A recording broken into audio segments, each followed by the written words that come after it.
Joe Kulas here once again for K Tactical. This is a video review for the HK history book.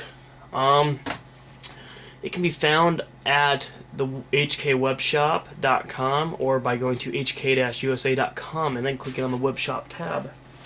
Now, as you'll see, it says Euros up there. Reason being, I bought mine from the I guess Deutschland or German store. Not exactly sure it's located, but check out the other video on the HK website for, you'll kind of see everything there. Feel free to check out that video if you're a fan, but that's where I bought mine. They are the same book. I called the US, to make sure, because I was like, wow, why is it so cheap here? Like, oh, obviously the lowered the price. I don't know if they're just like doing a special run on them. What's that story? But for whatever reason, they run like about $90 in the US. So, now, as you can see here, they have a couple little photos of what it's like. If these things actually come up, there we go. Basically, it is the official history book of the H&K company. It's insight into the history, presentation of the weapons, models, presentations of technology, and it's 383 pages long. And let's take a look at the book itself. Alright, so we're at the book. Sorry guys, I tried adjusting the camera. This thing is just too big to get a properly correct angle. At first, you'll notice it just has that standard kind of, cover. Has a little insight inside. But coolness of it is it has like an embroiled, I don't know if it's 24 karat gold, whatnot, like a gold style front. Same with the sides. And it's kind of like a very neat book. It's something that when I get a cool bookshelf someday, I'm definitely going to put on display. So when you first turn it open, again, this is free-handed here just because it's too big to properly cover with that bipod, at least with my angles I could get. So first open it, it's just HK and official history of HK company, and keeps on starting to go here a little bit more and more. Eventually, though, you'll get to the contents. They do a pretty good job at it. Again, I've actually not read the whole thing yet, but eventually I do plan on it. They have what is your high-tech stuff. Kind of goes from the G11. Oh, actually, sorry, I think I skipped one page. Yep, sorry. History is what, because I was going to say what the heck here. History is what started. I have read most of the history. And it's just, again, table of contents. Pistols, the rifles, submachine guns, machine guns, you got your special weapons, outlook, annex, etc., etc. Now, when you actually start getting into it here, it just gets cooler and cooler. For one, there's plenty of art. Again, it's basically like gun porn, is what I'm going to kind of refer to it as bad as that sounds. It's like, oh my god, MP7. Oh my god. That's pretty much the whole time I'm looking at this, I'm like, oh my god. So yeah, it starts off with the history. Very, very cool, neat stuff. There's a lot of sweet history. They talk about a lot of the innovation and just technology that goes into it. How they started off as what was it? War.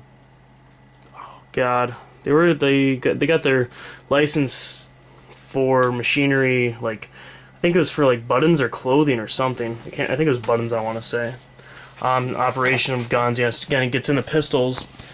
Here is just an example of a diagram where, hey, if you own a ton of old HK guns or new ones, it's worth it almost just for these diagrams of, holy crap, that's how it's put together, type thing, so you can work on it, or, CNC parts for it, or whatnot. It's not for every gun, but for quite a few guns. Again, just kind of got different type layouts for this stuff. Some are, more advanced. Again, you have your advanced version, and then just kind of shows the cycling of it. It'll go into steps of principle of operations, what they usually call it, how it works. Some of those things talk into how they made it have less, recoil, how they had it get more range, how they did the barrels, grooving, a lot of random stuff. And eventually they'll get to like the USPs, the more, modern ones. And then here's probably one of my favorite sections, the military rifles. Yeah, I think we skipped some stuff there too. But again, it's pretty much goes into eventually like you have the G3s and G3s, and then HK33s, and eventually you'll get to the G36s. which is my favorite. But you know, they get through all of the model of the G36s if we ever get to that here. Got a lot of your MP5s and the G4 one. They're awesomely weird guns, and like that's the thing, is there's so many, like this, you know, again, cool little illustrations here. Obviously not anywhere near enough time to show out all this stuff, but like the G11 and how it works with this is, you know, caseless ammo. And do you think that's a gun? Holy crap, right? That is what the back looks like. Well, I think we possibly passed the G36. Nope. Here's actually some of the illustrations. Like, again, talking about the G11, you know, very cool illustrations for all this stuff. Now, the G36 is by far one of my favorite guns out there. You know, and like to me, the book was pretty much worth it just for this. Talking about all the mechanics and how it works and just everything. You know, it's very neat, very cool. You can see, like, for example, if you're familiar with the G36s at all, you can see how this stuff is constructed, and compared to how it's constructed today, like, you can see all the differences for, like, the SL8 conversions and whatnot.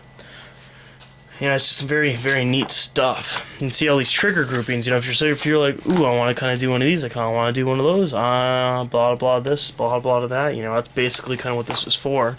Or if you're just really interested in the company and you don't want to spend hundreds of thousands of dollars, because there's literally so many guns by H&K, you know, that it's crazy. And then, you know, again, they even have the like special collectors versions, like the Shaw's MP, for the inner circle gold-plated weapons. Yeah, very neat, very cool. They got the beauties, which is like, I guess, you know, engraved stuff. Forgot where some of the stuff comes from. You know, again, just a lot of history, a lot of specs on here. Like what the MP or whatever this exact model was. Like this model, I'm not a huge fan of, but I still think it's, you know, very cool. But it kind of looks like a Spectre, or a Spectre maybe copied itself off of this. But you know, when you look at too, a lot of this stuff has like the dates it came out, all this other crazy random stuff. You can see that a lot of people actually made their designs off of HK. A lot of guns out there today are HK replicas or varied from designs. Like the caseless light machine gun. You know, this thing is just fucking like, are you serious? You know, just take a look at this. Feeding direction into the chamber, directly thrust feeding lever. You know, just, wow. Basically, just blows your mind. It's like, that's fucking, like, if I saw that shit, I would think of a fucking toy. Or, you know, like a corny sci-fi movie. That's what that looks like, but it's a real gun. It is a destruction. That is what it does. It is just, you know, destruction upon destruction. You know, it's just like they've revolutionized the small arms world so much. It's just crazy. So, and that's basically what this book talks about. Because again, it does it by pistols, assault rifles, machine guns, light machine guns, but it starts pretty much from beginning to newest for each section. So you'll really see how everything just kind of advances and advances and advances. Like this one gun, oh my god, it was used in special operations, but you know, it's an MP5, very compact gun, and they actually made it so, okay, here's your typical, you know, key lock, because back in the day, that's how they were. Let's make it the barrel, just like, you know, same as that key lock. Now, let's add this little weird shape on it so people can shove it in there much easier than not. I actually want to say this was a, was it 9mm? I can't tell from the little info I see here. But you know, it's made so you can shove it in there, unload a mag, you know, take it out. Again, I think that was kind of a bad idea to add that little swivel there.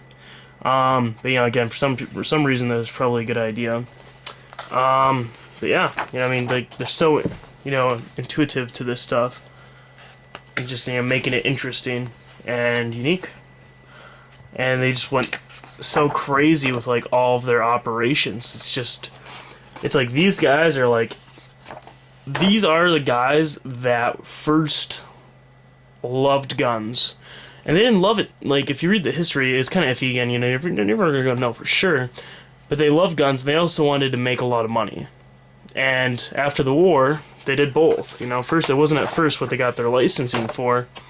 But, you know, like, alright, let's do all this shit with guns, you know, because we're smart guys, and that's what they did.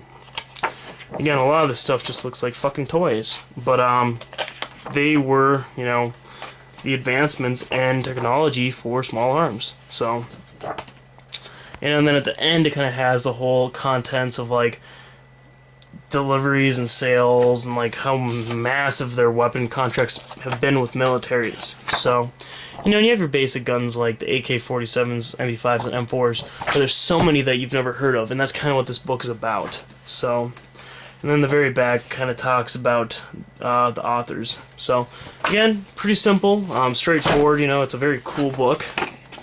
Definitely suggest it to anybody that's an H&K fan. I definitely love it. I still haven't read it all, which is very unfortunate.